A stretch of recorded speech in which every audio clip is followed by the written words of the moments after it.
Test 3. This is the IELTS Listening Test. You will hear a number of different recordings and you will have to answer questions on what you hear. There will be time for you to read the instructions and questions, and you will have a chance to check your work. All the recordings will be played once only. The test is in 4 parts. At the end of the test, you will be given 10 minutes to transfer your answers to the answer sheet. Now turn to Part 1.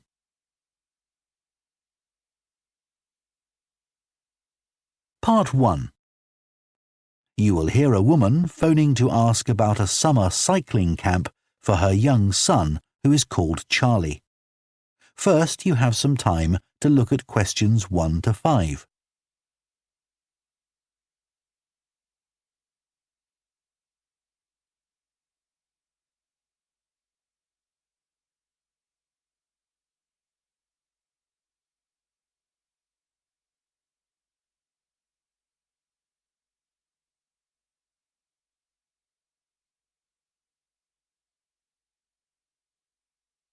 Now listen carefully and answer questions 1 to 5.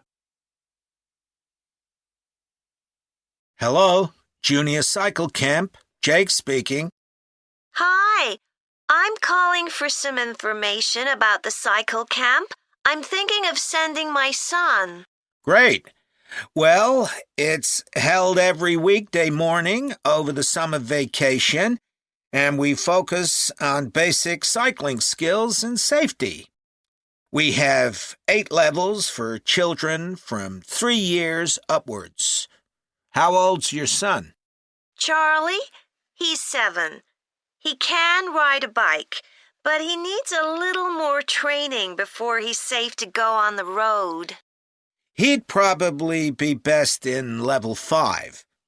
They start off practicing on the site here, and we aim to get them riding on the road.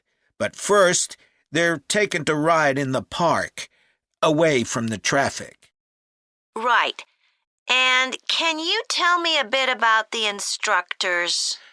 Well, all our staff wear different colored shirts. So we have 3 supervisors, and they have red shirts. They support the instructors, and they also stand in for me if I'm not around. Then the instructors themselves are in blue shirts, and one of these is responsible for each class. Okay. In order to be accepted, all our instructors have to submit a reference from someone who's seen them work with children. Like if they've worked as a babysitter, for example.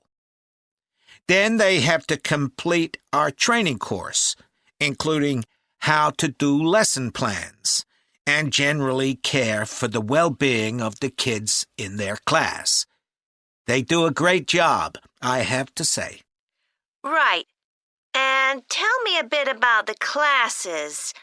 What size will Charlie's class be? We have a limit of 8 children in each class, so their instructor really gets to know them well. They're out riding most of the time, but they have quiet times too, where their instructor might tell them a story that's got something to do with cycling, or get them to play a game together. It's a lot of fun. It must be. Now, what happens if there's rain? Do the classes still run? Oh, yes. We don't let that put us off. We just put on our waterproofs and keep cycling. Before you hear the rest of the conversation, you have some time to look at questions 6 to 10.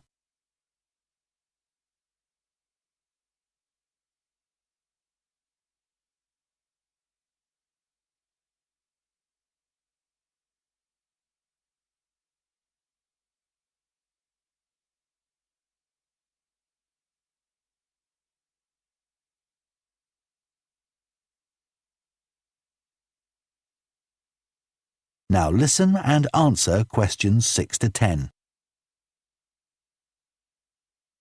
And is there anything special Charlie should bring along with him? Well, maybe some spare clothes, especially if the weather's not so good. And a snack for break time? How about a drink? No, we'll provide that. And make sure he has shoes, not sandals. Sure. And just at present, Charlie has to take medication every few hours, so I'll make sure he has that. Absolutely. Just give us details of when he has to take it, and we'll make sure he does. Thanks. Now, there are a few things you should know about day 1 of the camp. The classes normally start at 9:30 every morning, but on day 1, you should aim to get Charlie here by 9:20. The finishing time will be 12:30 as usual. We need the additional time because there are a few extra things to do. The most important is that we have a very careful check to make sure that every child's helmet fits properly. If it doesn't fit, we'll try to adjust it, or we'll find him another one. But he must wear it all the time he's on the bike. Of course. Then, after that, all the instructors will be waiting to meet their classes, and they'll meet up in the tent. You can't miss it, and each instructor will take their class away and get started. Okay, well, that all sounds good. Now, can you tell me how much the camp costs a week? $199. We've managed to keep the price more or less the same as last year. It was $190 then.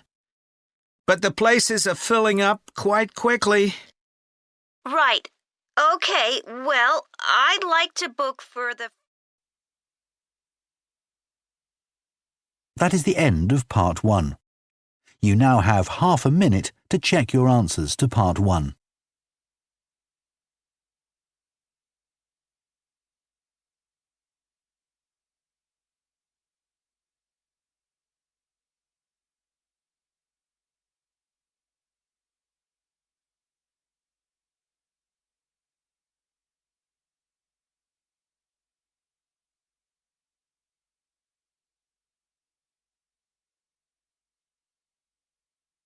Part 2. You will hear a recruitment officer called Megan Baker giving a talk at a jobs fair about opportunities for those interested in the food and agriculture sectors. First, you have some time to look at questions 11 to 14.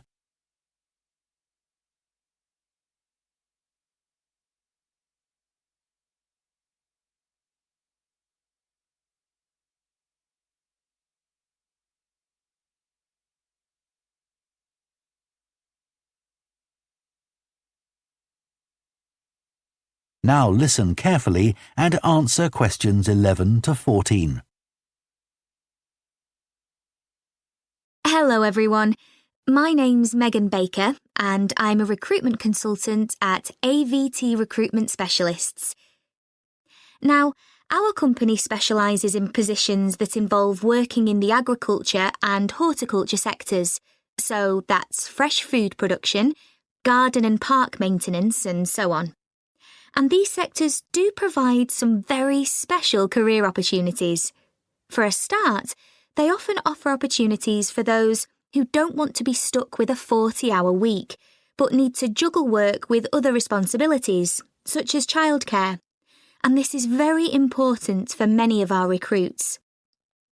Some people like working in a rural setting, surrounded by plants and trees instead of buildings, although we can't guarantee that. But there are certainly health benefits, especially in jobs where you're not sitting all day looking at a screen, a big plus for many people. Salaries can sometimes be good too, although there's a lot of variety here. And you may have the opportunity in some types of jobs for travel overseas, although that obviously depends on the job, and not everyone is keen to do it. Of course, working outdoors does have its challenges. It's fine in summer, but can be extremely unpleasant when it's cold and windy. You may need to be pretty fit for some jobs, though with modern technology, that's not as important as it once was. And standards of health and safety are much higher now than they used to be, so there are fewer work-related accidents. But if you like a lively city environment surrounded by lots of people, these jobs are probably not for you. They're often in pretty remote areas. And some people worry about finding a suitable place to live, but in our experience, this usually turns out fine. Before you hear the rest of the talk, you have some time to look at questions 15 to 20.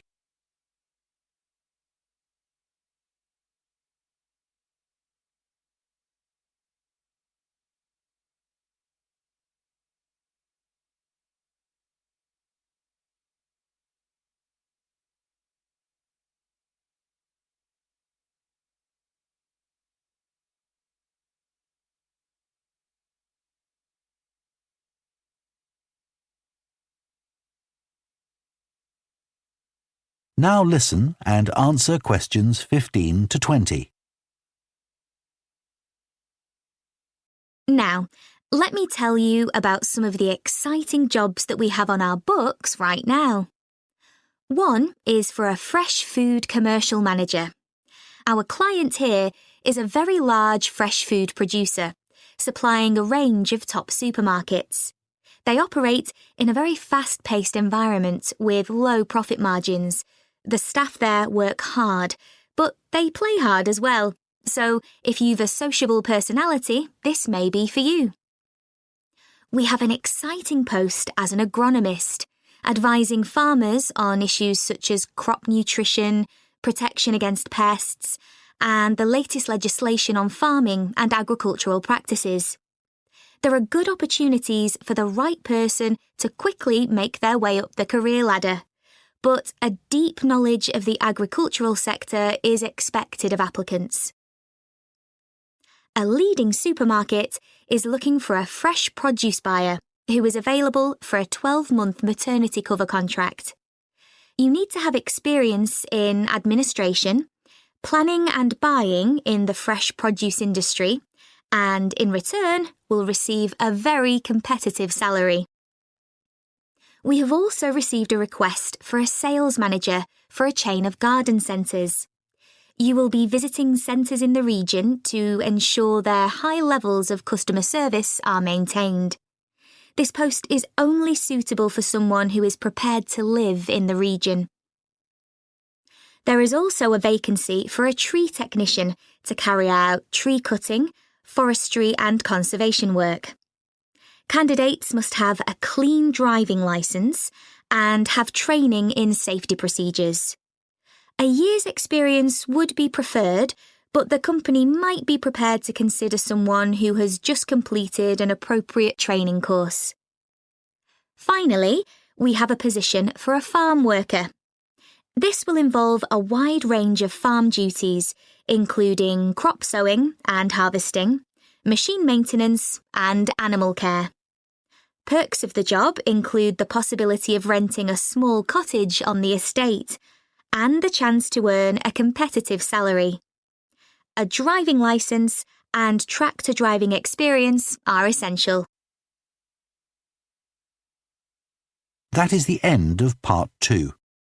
You now have half a minute to check your answers to Part 2.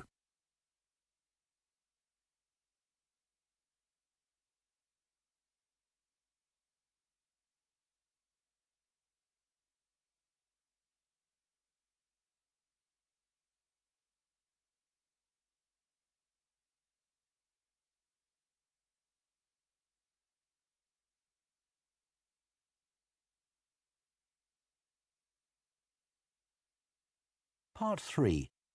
You will hear two food science students called Adam and Rosie starting to plan their presentation on diet and obesity. First, you have some time to look at questions 21 to 24.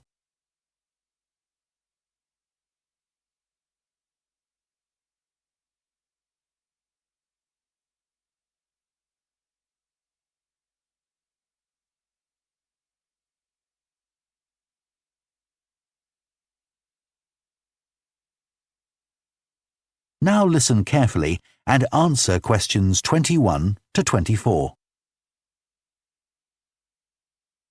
OK, Rosie, shall we try to get some ideas together for our presentation on diet and obesity? Sure.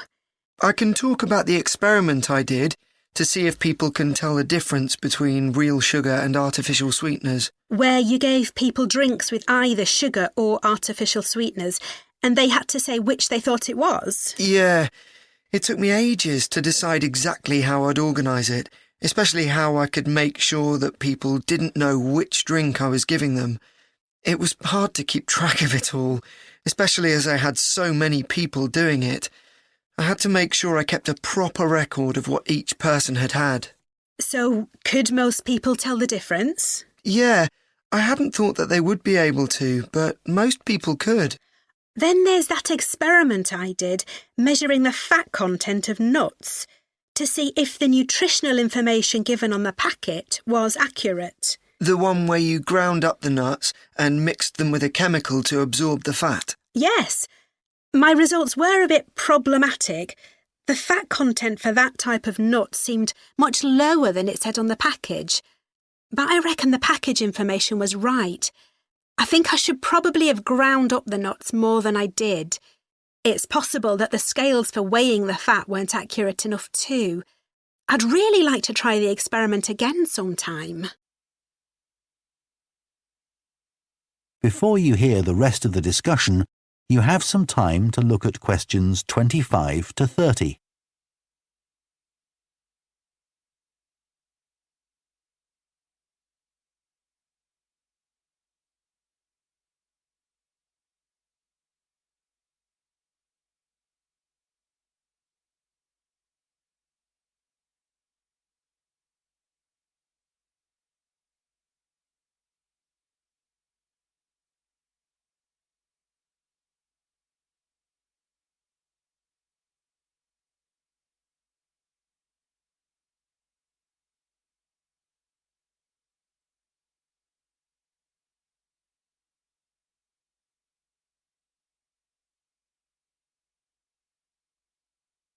Now listen and answer questions 25 to 30.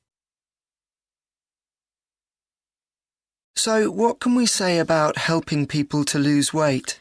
There's a lot we could say about what restaurants could do to reduce obesity. I read that the items at the start of a menu and the items at the end of a menu are much more likely to be chosen than the items in the middle. So, if you put the low-calorie items at the beginning and end of the menu, people will probably go for the food with fewer calories without even realising what they're doing. I think food manufacturers could do more to encourage healthy eating. How?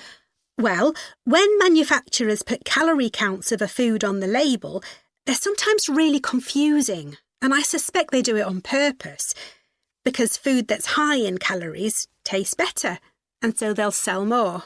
Yeah, so if you look at the amount of calories in a pizza, they'll give you the calories per quarter pizza, and you think, oh, that's not too bad. But who's going to eat a quarter pizza? Exactly. I suppose another approach to this problem is to get people to exercise more. Right. In England, the current guidelines offer at least 30 minutes of brisk walking 5 days a week. Now, when you ask them, about 40% of men and 30% of women say they do this. But when you objectively measure the amount of walking they do with motion sensors, you find that only 6% of men and 4% of women do the recommended amount of exercise. So you can see why obesity is growing. So how can people be encouraged to take more exercise? Well, For example, think of the location of stairs in a train station. If people reach the stairs before they reach the escalator when they're leaving the station, they're more likely to take the stairs. And if you increase the width of the stairs, you'll get more people using them at the same time. It's an unconscious process and influenced by minor modifications in their environment. Right. And it might not be a big change, but if it happens every day, it all adds up. Yes, but actually, I'm not sure if we should be talking about exercise in our presentation. Well, we've done quite a bit of reading about it. I know, but it's going to mean we have a very wide focus, and our tutor did say that we need to focus on causes and solutions in terms of nutrition. Oh, I suppose so. And we've got plenty of information about that. OK, well, that will be simpler. So, what shall we do now? We've still got half an hour before our next lecture. Let's think about what we're going to include and what will go where. Then we can decide what slides we need. OK, fine. That is the end of Part 3. You now have half a minute to check your answers to Part 3.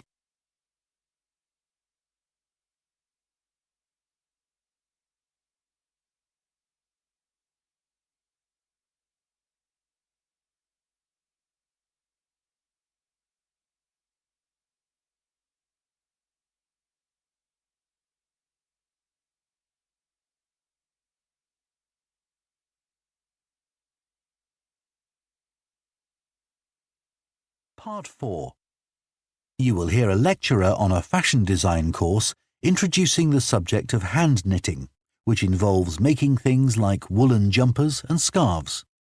First, you have some time to look at questions 31 to 40.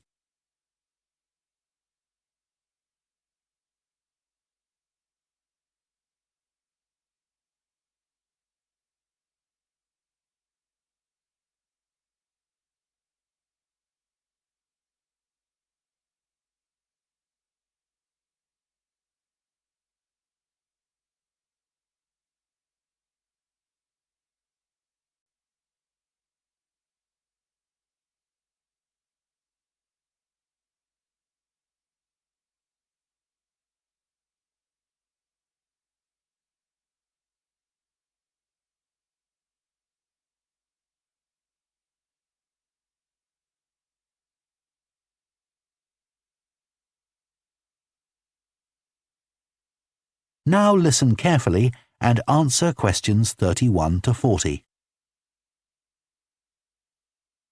Good morning, everyone.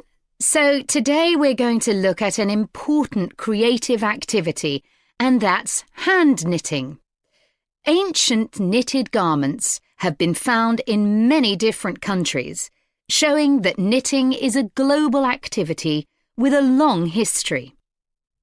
When someone says the word knitting, we might well picture an elderly person, a grandmother perhaps, sitting by the fire, knitting garments for themselves or other members of the family. It's a homely image, but one that may lead you to feel that knitting is an activity of the past. And indeed, during the previous decade, it was one of the skills that was predicted to vanish from everyday life. For although humans have sewn and knitted their own clothing for a very long time, many of these craft-based skills went into decline when industrial machines took over, mainly because they were no longer passed down from one generation to another.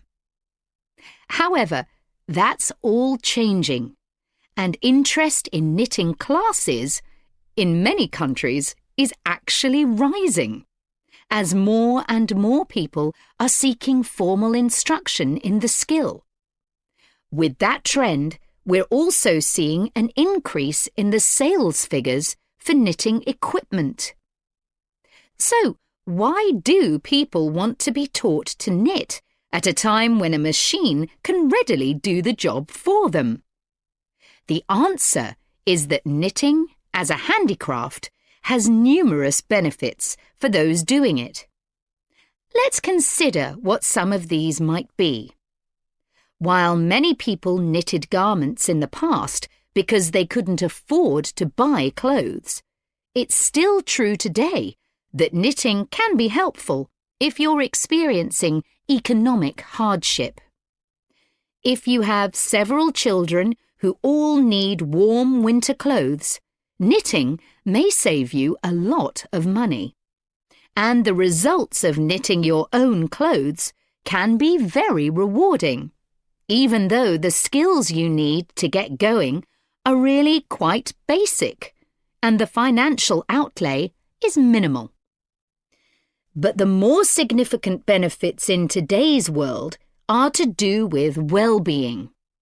In a world where it's estimated that we spend up to 9 hours a day online, doing something with our hands that is craft-based makes us feel good. It releases us from the stress of a technological, fast-paced life.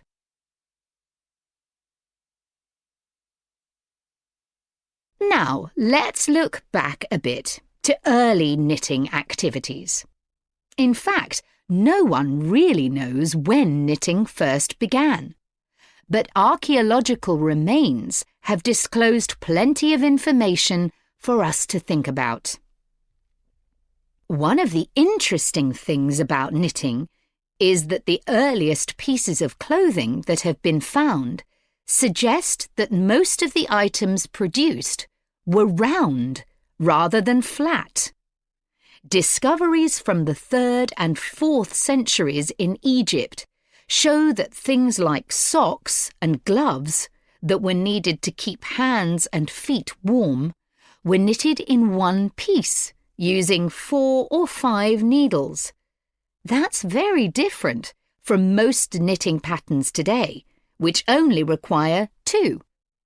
What's more, the very first needles people used were hand-carved out of wood and other natural materials, like bone, whereas today's needles are largely made of steel or plastic and make that characteristic clicking sound when someone's using them.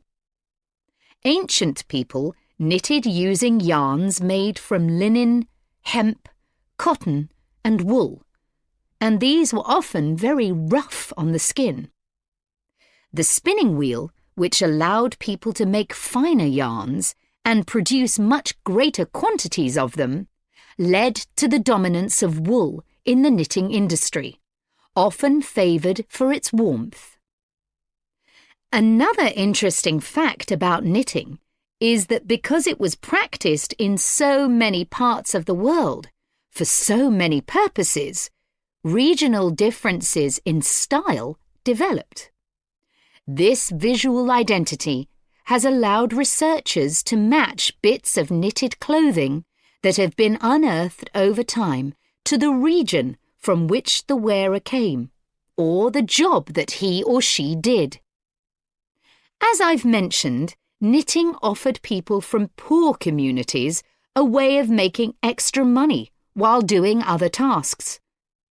For many centuries, it seems, men, women and children took every opportunity to knit, for example, while watching over sheep, walking to market, or riding in boats.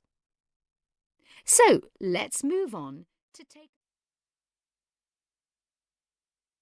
That is the end of Part 4. You now have 1 minute to check your answers to Part 4.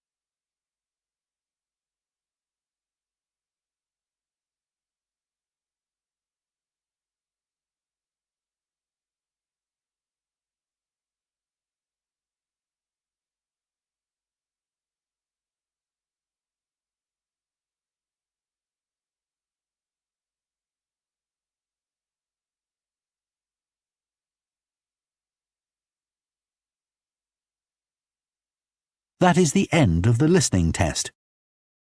In the IELTS test, you would now have 10 minutes to transfer your answers to the answer sheet.